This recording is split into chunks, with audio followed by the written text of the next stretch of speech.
Hello, नमस्कार. मी रेश्मा तुमचं सर्वांचं माझ्या यूट्यूब चॅनलमध्ये मनापासून स्वागत करते. सर्वांना श्री स्वामी समर्थ. तुळशीची पूजा, रांगोळी झाली आहे. देवपूजा पण करून घेतले आणि आता स्वयंपाक चालू आहे. आयुष मला बोलत उभारला होता.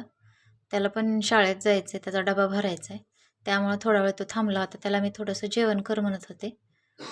तो नको म्हणत होता आणि त्याला थोडंसं जेवू घातलं आणि राहिलेल्या चपात्या करून घेतल्या. तशा माझ्या चपात्या होत आल्या त्यावेळेस आणि सगळ्या चपात्या केल्यानंतर तो त्याच्या शाळेचा वेळ झाला म्हणून गेला शाळेला.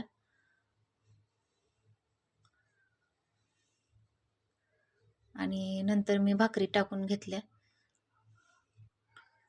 ज्वारीची भाकरी रोज आम्हाला लागती. मुलांना चपात्या असतात आणि मला सकाळी भाकरी करते मी. संध्याकाळी मग सगळ्यांनाच भाकरी बनवते. म्हणजे एक टाईम भाकरी खातात आणि एक टाईम चपाती खातात. त्याच्यामुळे मुलांना सवय पण राहते भाकरी खाण्याची. आणि हे साफसफाई चालू आहे. नंतर माझं झाडून हे काढायचं. आणि आता मी अख्खा मसूर बनवत आहे. अख्खा मसूर व्यवस्थित नीट करून घेतला आणि स्वच्छ धुवून घेतला. आणि सासूबाईंनी कलश धुवून घेतलेला आहे. ते मांडत आहेत कलश. आणि हे पहिल्यांदाच ट्राय केलं मी अख्खा मसूर. मी कधी याच्या आधी बनवला नव्हता. खूप दिवस झाला आणून ठेवलेला होता, पण मी बनवला नाही कधी, मला येत नाही म्हणून. पहिल्यांदाच बनवून बघितला. हा शिजलाय बघा. कुकरला 2 शिट्ट्या दिल्या आणि भरपूर लसूण सोलून ठेचून घेतला आणि भरपूर कांदा, एक 2-3 कांदे मी चिरून घेतले, तरी पण आणखीन एखादा लागतच होता कांदा. आणि हे मसाल्याचं पान टाकलंय मी तेलात. तेल कडक झाल्यानंतर आणि नंतर थोडीशी जिरी टाकली. फक्त जिरीच वापरली मी, ह्याच्यात मोहरी नाही वापरलेली. आणि ते पण व्यवस्थित तडतडल्यानंतर कांदा टाकला. कांदा व्यवस्थित तळून घ्यायचा, म्हणजे लालसर होईपर्यंत तळून घ्यायचा अख्खा मसूरला. खूप छान होते याची भाजी. मी पहिल्या वेळेसच केली होती, पण मला वाटलं नाही की एवढी छान होईल म्हणून. खूप छान झाली होती.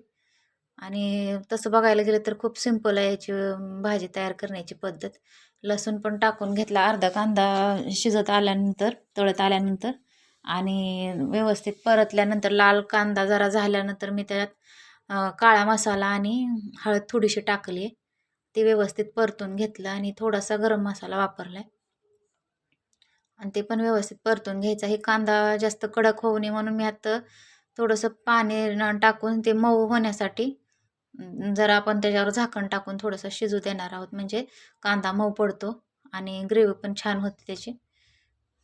आणि व्यवस्थित 5 मिनटं ठेवून शिजू द्यायचं आणि नंतर हलवून बघायचं. तेल चांगलं सुटतं त्याला. आणि नंतर अख्खा मसूर टाकून घ्यायचा, जे आपण कुकरमध्ये त्याला शिट्ट्या देऊन उकडून घेतलेला आहे. आणि ह्याला काय मी भिजत घातलेलं नव्हतं अख्खा मसूरला. डायरेक्ट धुवून कुकरच्या शिट्ट्याच लावलेल्या होत्या. आणि ते व्यवस्थित मिसळून घ्यायचं पातेल्यामध्ये. आणि नंतर मी कुकरमधलं पण राहिलेलं थोडं गरम पाणी टाकून मिसळून घेतलं. आणि ह्याला गरम पाणीच वापरायचं, म्हणजे चव चांगली होते याची भाजीची.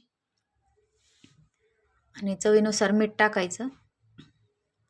आपल्याला ही भाजी शिजवत ठेवायची म्हणून भरपूर पाणी टाकले सुरुवातीला. आणि उकळी फुटली बघा व्यवस्थित. चांगली भाजी शिजू द्यायची. आणि चांगली शिजल्यानंतर ती घट्ट होते, आळून येते. आणि छान झाली बघा भाजी. व्हिडिओ आवडला तर लाईक करा, शेअर करा, सबस्क्राईब करा. सर्वांना धन्यवाद.